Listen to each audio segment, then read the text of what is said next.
নজর রাখবো পরবর্তী সংবাদে। শ্বশুরবাড়িতে নির্যাতিত গৃহবধূ, আরো একবার অভিযোগ উঠে আসছে 15 দিন যাবৎ গৃহবধূর উপর অত্যাচার।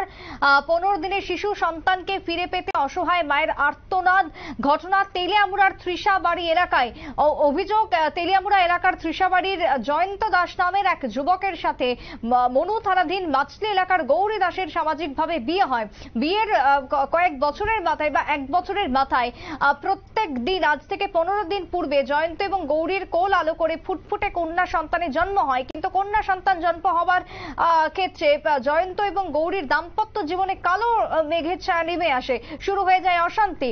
গৌরীর উপর জয়ন্তর শারীরিক এবং মানসিক অত্যাচার শুরু হতে থাকে। শুক্রবার দিনভর এবং শনিবার অত্যাচারের মাত্রা এতটাই তীব্র ছিল, শেষ পর্যন্ত বাধ্য হয়ে অসহায় গৌরী তেলিয়ামুড়া থানার দ্বারস্থ হয়। গৌরীর বক্তব্য, জয়ন্ত এবং তার পরিবারের সদস্যরা মিলে গৌরী ও তার মাকে শারীরিকভাবে নিগ্রহ করে। তার 15 দিনের সদ্যজাত কন্যা সন্তানকে জোরপূর্বক তার পরিবারের লোকজনরা রেখে দেয়, অর্থাৎ শ্বশুরবাড়ির লোকজনরা রেখে দেয় বলে অভিযোগ উঠে এসেছে।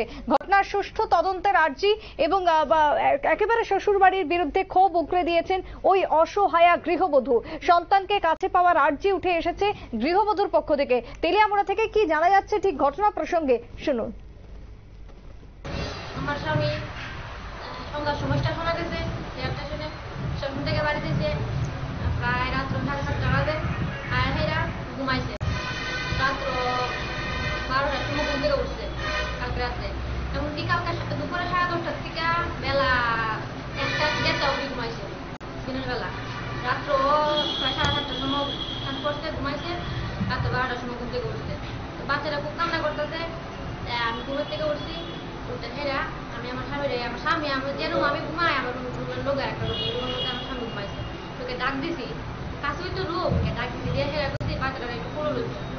আর আমার 2-3 দিন ধরে আমার একদম ঘুম নাই এই বাচ্চার লাগে। আমি কই তুমি তো দিনের বেলা ঘুমাইছো, ছোট বাচ্চা না 15 দিনের বাচ্চা, তুমি দিনের বেলা ঘুমাইছো, সন্ধ্যা অবধি ঘুমাইছো। আমার তো ঘুমে তাদের শরীর কিরা করতেছে, একটু ঘুমাবো। ঘুম থেকে উঠতে ফিরে আমি বাচ্চাটা আবার লোক একটু তুমি লো না, একটু দেখো না, একটু খেলা করো বাচ্চার সাথে, আমি একটু ঘুমাই।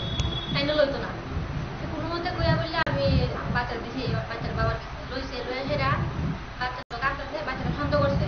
করতে পারতে আমি আমার রুমা বাড়াই বলছি, তুমি দাও কে ঘুমাও, আমি বাচ্চাটা দেখতেছি। আইস পর থেকে আবার বাচ্চার কান্না শুনছি। আপনারা শুনলেন গৃহবধূর অভিযোগ।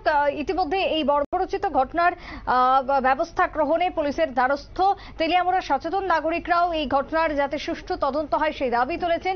সামাজিক অবক্ষয় বা ন্যাক্কারজনক ঘটনার প্রতি যাতে প্রশাসন সজাগ দৃষ্টি দেয় সেই দাবি উঠে আসছে আরো একবার তেলিয়ামুড়ার এই ন্যাক্কারজনক ঘটনাকে কেন্দ্র করে। ছোট্ট বিরতির পর ফিরে আসবো, সঙ্গে থাকুন।